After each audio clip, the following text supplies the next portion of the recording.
राधे राधे भक्तों, आइए आज हम लोग श्रवण करेंगे माघ मास महात्म की कथा में 12वें अध्याय की कथा।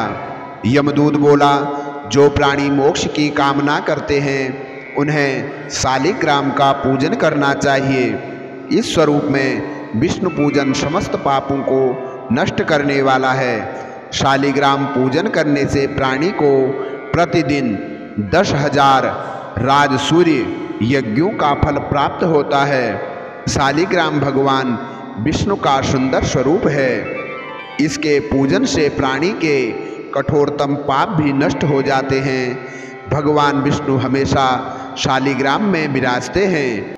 इसी कारण यह सर्वविदित है कि जिसने शालिग्राम का पूजन कर लिया है उसने समस्त पृथ्वी का दान कर दिया है। अब 12 शालिग्राम शिलाओं के पूजन का फल सुनो। स्वर्ण कमल द्वारा 12 कल्प तक 12 लिंगों का फल एक बार शालिग्राम के पूजन से प्राप्त होता है। जो 100 शालिग्राम शिलाओं का पूजन करता है वह बैकुंठ भोगने के उपरांत चक्रवर्ती राजा होकर पृथ्वी के सुखों का सेवन करता है।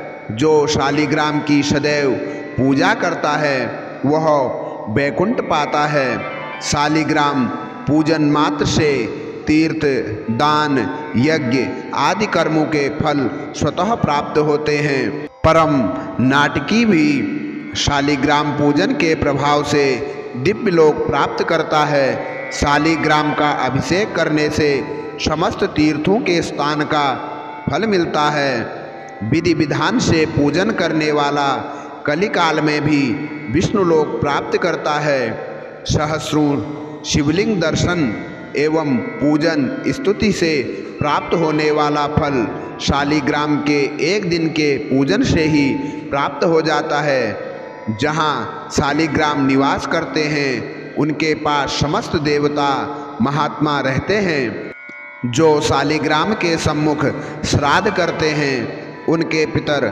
100 कल्प तक स्वर्ग में रहते हैं। जो शालिग्राम शिला का जल पीते हैं उन्हें अमृतपान का फल प्राप्त होता है। जहाँ शालिग्राम शिला विराजती है वहाँ के 3 योजन तक की परिधि में किया गया धर्म कार्य 100 गुना फल देता है। साधारण जल में माघ स्नान करने से गिरिराज का फल होता है। समुद्र में जाने वाली नदियों में स्नान करने से एक पक्ष का और सागर में स्नान करने से 1 मास का और गोदावरी स्नान से 6 मास का और गंगा स्नान से पूर्ण वर्ष का फल प्राप्त होता है। परंतु शालिग्राम के जल से स्नान करने से 12 माघ स्नान का फल प्राप्त होता है। इस जल से सहस्रों तीर्थों के स्नान से भी अधिक फल दायिनी शक्ति प्राप्त होती है। इस जल को पीने वाला मोक्ष पाता है। यदि इसके समीप कोई कीड़ा तक मर जाए तो वह बैकुंठ जाता है। शालिग्राम शिला का दान करने वाला समस्त पृथ्वी दान करने का फल पाता है। जो शालिग्राम का क्रय विक्रय करता है और सहयोग करता है वे सब महानरक को पाते हैं। इसका क्रय और विक्रय निषेध है। हे साधो, प्राणी को भगवान विष्णु की आराधना करनी चाहिए।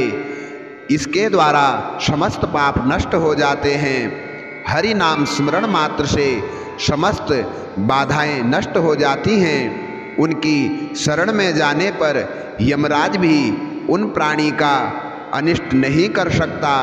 वैष्णव को शिव निंदा नहीं करनी चाहिए। तो अभी आपने श्रवण करी माघ मास महात्म की कथा में 12वें अध्याय की कथा। इससे आगे की कथा आप लोग 13वें अध्याय में श्रवण करेंगे।